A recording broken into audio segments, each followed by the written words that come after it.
গণঅভ্যুত্থানের পর দেশে অপরাধ দুর্নীতি বন্ধ হয়নি বলে মন্তব্য করেছেন জামায়াতের আমির ডাক্তার শফিকুর রহমান। ২৪-এর শহীদদের সম্মানে দখল চাঁদাবাজি বন্ধের অনুরোধ করেন তিনি। আর দলটির কেন্দ্রীয় নায়েবে আমির ডাক্তার সৈয়দ আব্দুল্লাহ মোহাম্মদ তাহের বলেছেন, বিগত ৫৪ বছরের রাজনীতি ও সংবিধানে যে জঞ্জাল তৈরি হয়েছে তার সংস্কার অতি জরুরি। কুমিল্লা ও লক্ষ্মীপুরে আলাদা অনুষ্ঠানে এসব কথা বলেন তারা। প্রায় ২ দশক পর লক্ষ্মীপুরে জামায়াতের সমাবেশ। শনিবার গেলেন বর্তমান আমির। তাই তো উচ্ছ্বাসের শেষ নেই নেতাকর্মীদের মাঝে। সকাল থেকে খণ্ড খণ্ড মিছিল দিয়ে নেতাকর্মীদের গন্তব্য ছিল আদর্শ সামাদ সরকারি উচ্চ বিদ্যালয় মাঠ। সভা শুরুর অনেক আগেই কানায় কানায় পূর্ণ সমাবেশ স্থল।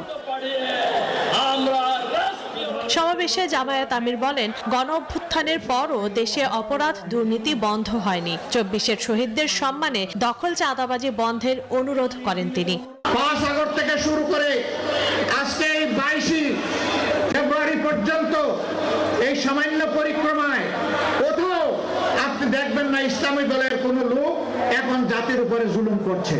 এদিকে কুমিল্লা দক্ষিণ জেলা জামায়াতের কর্মী সমাবেশে নায়েবে আমির ডাক্তার সৈয়দ আব্দুল্লাহ মোহাম্মদ তাহের বলেন, ৫৪ বছরের রাজনীতিতে ও সংবিধানে নির্বাচন পদ্ধতিতে যে জঞ্জাল তৈরি হয়েছে তা পরিষ্কারের সংস্কার প্রয়োজন। স্ট্যান্ড আগে বলেছি যে প্রয়োজনীয় সংস্কার শেষেই যত দ্রুত সম্ভব নির্বাচন। জাতীয় নির্বাচনের আগে স্থানীয় নির্বাচন দেয়া, দলটির নিবন্ধন ফেরত দেয়া সহ শেখ হাসিনা সহ আওয়ামী লীগের পালিয়ে থাকা খুনি নেতাকর্মীদের দৃষ্টান্তমূলক বিচার দাবিও করেন জামায়াত নেতারা। Desk report, news 24।